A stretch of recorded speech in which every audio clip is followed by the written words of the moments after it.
ನಮ್ಮ ಶಾಲೆಯ ಸಮೀಪದಲ್ಲಿ ಒಂದು ಶೆಟ್ರ ಮನೆ, ತುಂಬ ಬಡವರು.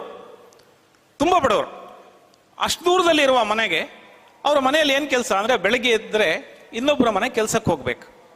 4 ಮಕ್ಕಳು, 2 ಗಂಡು ಮಕ್ಕಳು 2 ಹೆಣ್ಮಕ್ಳು, ಚೆನ್ನಾಗಿ ಓದ್ತಾ ಇದ್ರು. ಅವರು ನಮಗೆ ಯಾಕೆ ಚಿರಪರಿಚಿತರು ಅಂದರೆ, ಶಾಲೆಯಲ್ಲಿ ಈಗಿನ ಹಾಗೆ ಸ್ಲ್ಯಾಬ್ ಬಿಲ್ಡಿಂಗ್ ಎಲ್ಲ ಇರಲಿಲ್ಲ. ಆಗ ಹಂಚಿನ ಮಾಡು, ಎದುರುಗಡೆ ಹೂವಿನ ಗಿಡ 4 ನೆಟ್ಟರೆ ಬೇಲಿ ಕಟ್ಟಬೇಕು. ಆ ಬೇಲಿ ಕಟ್ಟಲಿಕ್ಕೋ, ಹಂಚು ಹೋದರೆ ಹಾಕ್ಕೊಡ್ಲಿಕ್ಕೋ, ಶೆಟ್ರೆ ಒಂದು ಹಂಚು ಹಾಕ್ಕೊಡ್ರಿ ಅಂದರೆ ಹಾಕ್ಕೊಡ್ತಾ ಇದ್ರು, ಅಥವಾ ಬೇಲಿ ಕಟ್ಕೊಡ್ತಾ ಇದ್ರು. ಆದ್ರಿಂದ ಬಹಳ ಪರಿಚಿತರು. ಮತ್ತೆ ಸಂಜೆ ಸಮಯದಲ್ಲಿ ಈಗ ಹೇಳಿದ್ರಲ್ಲ, ಆಟ ಆಡ್ತಾ ಇರೋದು ನಮ್ಮ ಕೆಲಸವೇ ಅದು. ಏನು, ಸಂಜೆ ಟೈಮ್ ಪಾಸ್ ಮಾಡಬೇಕಲ್ಲ. ಆಟ ಆಡುವಾಗ ನಮಗೆ ಅಲ್ಲಿಂದನೇ ನೀರು ಬೇಕಾ, ಚಾ ಬೇಕಾ ಕೇಳಿ, ಮೇಷ್ಟ್ ಆಟ ಆಡ್ತಾ ಇದ್ದಾರೆ, ಹುಡುಗರ ಜೊತೆ ಆಟ ಆಡ್ತಾ ಇದ್ದಾರೆ ಅಂತ ಕೇಳ್ತಾ ಇದ್ರು. ಸರಿ, ಎಷ್ಟು ಅವರ ಬಡತನ ಅಂತ ಹೇಳಿದ್ರೆ, ಮನೆಗೆ ಎದುರುಗಡೆ ಒಂದು ತಟ್ಟಿಯ ಬಾಗಿಲು, ಒಂದು ಚಿಕ್ಕ ಗುಡಿಸಲು, ಇನ್ನೊಬ್ಬರ ಮನೆಗೆ ಕೆಲಸಕ್ಕೆ ಹೋದರೆ ಅವರಿಗೆ ಜೀವನ. ಸರಿ, ಒಬ್ಬ ದೊಡ್ಡವನು ಸುರೇಶ ಅಂತ, ಅವನು SSLC ಫಸ್ಟ್ ಕ್ಲಾಸ್ ಬಂದಿದ್ದ. ಆ ಕಾಲದಲ್ಲಿ ನಮಗೂ ಏನು ಮಾಡ್ಬೇಕಂತ ಗೊತ್ತಿಲ್ಲ. ಫಸ್ಟ್ ಕ್ಲಾಸ್ ಬಂದಾಗ ಇನ್ನೇನು ಮುಂದೆ ಓದ್ಬೇಕು ಸರ್ ಅಂದ. ನಮಗೇನು ಗೊತ್ತಿಲ್ಲ. ಮನೆಯವ್ರು ಹೇಳಿದ್ರು, ಸರ್ ಅವ ಓದ್ರೆ ನಮ್ಮ ಕೈಲಿ ಓದ್ಸೋಕೆ ಆತಿಲ್ಲ ಮಾರ್ರ. ಕುಂದಾಪುರ ಕನ್ನಡದಲ್ಲಿ ಹಾಗೆ ಹೇಳೋದಲ್ವ. ಸರಿ, ಓದ್ಸೋಕ್ಕಾಗದೇ ಇದ್ರೆ ಅವನೇನೇನು ಮಾಡ್ತಾನೆ. ನಮ್ಮ ಏರಿಯಾಗಳಲ್ಲಿ ಆಗ ನೋಡಿ, ದಕ್ಷಿಣ ಕನ್ನಡ ಜಿಲ್ಲೆಯವರು, ಉಡುಪಿ ಜಿಲ್ಲೆಯವರು ಅಂದರೆ ಹೋಟೆಲ್ಗಳಿಗೆ ಬಹಳ ಫೇಮಸ್. ಅವರು ಮಕ್ಕಳನ್ನ ಕರ್ಕೊಂಡು ಹೋಟೆಲ್ಗಳಿಗೆ ಹೋಗ್ತಾ ಇದ್ರು ಕೆಲಸಕ್ಕೆ. ಸರಿ, ಅವನು ಬೆಂಗಳೂರಿಗೆ ಹೋಟೆಲಿಗೆ ಹೋದ. ಅವನ ನಂತರ ಇನ್ನೊಬ್ಬ ರಮೇಶ, ಅವನು SSLC ಫಸ್ಟ್ ಕ್ಲಾಸ್ ಆಯಿತು. ಆ ಕಾಲದಲ್ಲಿ ಫಸ್ಟ್ ಕ್ಲಾಸೇ ಡಿಸ್ಟಿಂಕ್ಷನ್ನು. ಫಸ್ಟ್ ಕ್ಲಾಸ್ ಆದ ತಕ್ಷಣ ಅವನು ಕೇಳ್ದ, ಸರ್ ನಾನೊಂದು ಸೈನ್ಸ್ ಓದ್ಬೇಕು ಸರ್, ಸೈನ್ಸ್ ಓದ್ಬೇಕು. ಅವರಿಗೆ ಏನೂ ಗೊತ್ತಿಲ್ಲ, ನಮಗೆ ಸೈನ್ಸ್ ಗೊತ್ತು. PCMB ಓದಿದ್ರೆ ಸೈನ್ಸ್ ಅಂತ ಗೊತ್ತಷ್ಟೇ, ಅದಕ್ಕಿಂತ ಹೆಚ್ಚು ನಮಗೂ ಗೊತ್ತಿಲ್ಲ. ಹಳ್ಳಿಯವರಿಗೆ, ಹಳ್ಳಿಯ ಮೇಷ್ಟ್ರಾಗಿದ್ದೆ ನಾನು. ಸರಿ, ಸಮೀಪದ ಒಂದು 6-7 ಕಿಲೋಮೀಟರ್ ದೂರದ ಒಂದು ಕಾಲೇಜಿಗೆ ಕರ್ಕೊಂಡೋಗಿ ಸೈನ್ಸ್ ಸೇರಿಸಿದ್ವಿ. PUCಯಲ್ಲಿ 68% ಮಾರ್ಕ್ಸ್ ತಗೊಂಡ. ಆ ಕಾಲದಲ್ಲಿ 68% ಮಾರ್ಕ್ಸ್ ತಗೊಂಡ ತಕ್ಷಣ, ಮಕ್ಕಳೇ ಆ ಕಾಲದಲ್ಲಿ ಅದೇ ಹೆಚ್ಚು. ನೀವು ತಿಳ್ಕೊಂಡಿದ್ದು ಈಗ 98 ಅಲ್ಲ, ಸುಮಾರು 30-35 ವರ್ಷಗಳ ಹಿಂದೆ ಬಂದರು. ಬೆಳಿಗ್ಗೆ ನಾನು ಹೊರಡುವಾಗಲೇ ಬಂದರು. ಇವ ರಾತ್ರಿ ಇಡೀ ಮರಕ್ತ ಮಾಸ್ಟ್ರೆ, ರಾತ್ರಿ ಇಡೀ ಮರಕ್ತ, ಎಂಜಿನಿಯರಿಂಗ್ ಓದಕ್ಕಂತೆ. ಇವನೊಂದು ಎಂಜಿನಿಯರಿಂಗ್ ಓದ್ಸಕ್ಕಲ್ಲ ಮಾರ್ರ, ನಮ್ಮ ಕೈಲಿ ಪತ್ತಿ ತಿಂಬಕ್ಕೆ ದುಡ್ಡಿಲ್ಲ, ಕಾಸಿಲ್ಲ, ಇವ ಮಾತ್ರ ಮರ್ಕ್ತಲ್ಲ, ಎಂತ ಮಾಡೋದು ಅಂತ. ನಮ್ಗೆ ಅದೆಲ್ಲ ಗೊತ್ತಾಗೋದಿಲ್ಲ ಶೆಟ್ರೆ. ನೀವೊಂದು ಕೆಲಸ ಮಾಡಿ, ಇವನ್ ಕರ್ಕೊಂಡೋಗಿ, ನಂದೊಂದು ಚೇತಕ, ಒಂದು ಸಣ್ಣ ಸ್ಕೂಟ್ರು, ಇದನ್ನು ತೊಗೊಂಡೋಗಿ ಅವ್ರ ಕಾಲೇಜಲ್ಲೆಲ್ಲ ಕೇಳ್ಕೊಂಡು ಬನ್ನಿ, ಏನಾದರೂ ಹೇಳ್ತಾರಾ, ಸಲಹೆ ಸಿಗ್ಬೋದು ಅಂತ ಕಳಿಸ್ದೆ. ಸುಮಾರು ಜುಲೈ ತಿಂಗಳು, ನಿಮಗೆ ಗೊತ್ತಿದೆ ಫಲಿತಾಂಶ ಬಂದು ನಾವು ಕಾಲೇಜನ್ನು ಸರ್ಚ್ ಮಾಡೋದು ಜೂನ್-ಜುಲೈ ತಿಂಗಳಲ್ಲಿ. ಹೋಗಿ ಒಂದು ಅರ್ಧ ಗಂಟೆಯಲ್ಲೇ ವಾಪಸ್ ಬಂದರು. ಅವ್ರೇನು ಹೇಳಿದ್ರು, ಅದಕ್ಕೆ ಮಸ್ತ್ ದುಡ್ಡು ಬೇಕು ಮಾರಾಯ, ನಿನಗೆಲ್ಲ ಓದಕ್ಕೆ ಕಷ್ಟ ಆಗುತ್ತೆ, ನಿಂಗೆಲ್ಲಿ ಈಗ ನಿನಗೆ ಇಲ್ಲಿ ಬಸ್ ಚಾರ್ಜಿಗೆ ಹಾಕ್ಕೊಂಡು ಹೋಗ್ಲಿಕ್ಕೆ ದುಡ್ಡಿಲ್ಲ, ಇನ್ನೆಲ್ಲಿ ನಿನಗೆ ದುಡ್ಡು, ಹಣ ಎಲ್ಲಿ, ಆದ್ದರಿಂದ ಸಾಧ್ಯ ಇಲ್ಲ, ವಾಪಸ್ ಕಳಿಸಿದ್ರು.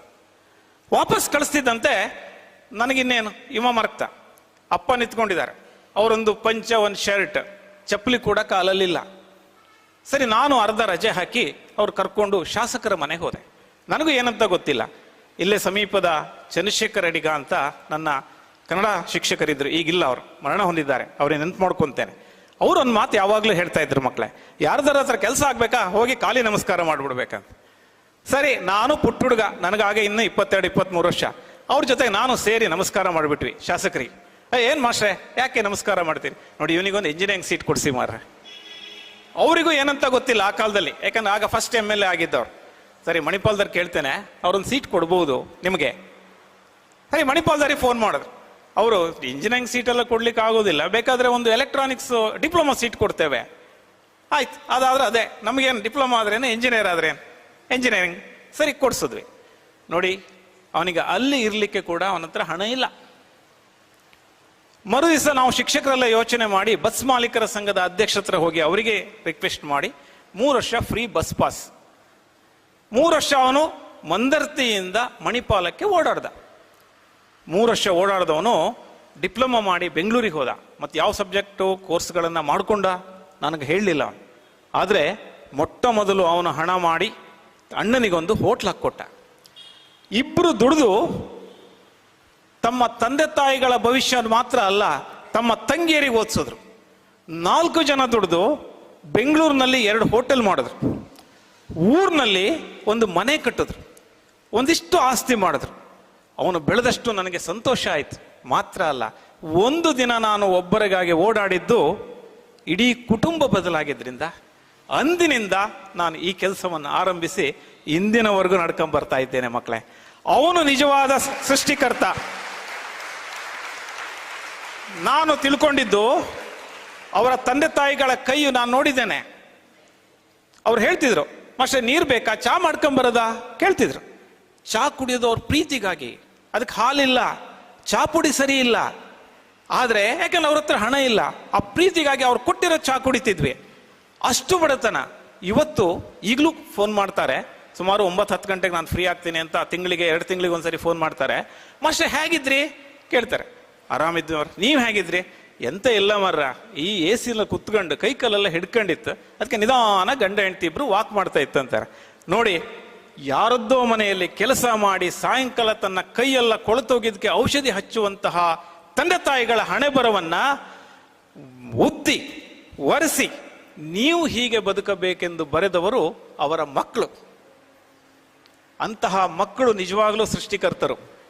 ನನ್ನಂತ ಏನೂ ಗೊತ್ತಿಲ್ಲದ ಶಿಕ್ಷಕನನ್ನು ಇಂತಲ್ಲಿ ತಂದು ನಿಲ್ಲಿಸಿದವರು ಅಂತಹ ಮಕ್ಕಳೇ, ನಿಮ್ಮಂಥವರೇ. ನಾನಾಗಿ ಇಲ್ಲಿ ಬಂದು ನಿಂತಿಲ್ಲ, ನೀವೇ ನನ್ನನ್ನು ಸೃಷ್ಟಿಸಿದವರು. ಅಂತಹ ಸೃಷ್ಟಿಕರ್ತರು ನೀವು ಆಗಬಹುದು. ಅದೇ ನಮ್ಮ ಸೃಷ್ಟಿಕರ್ತ.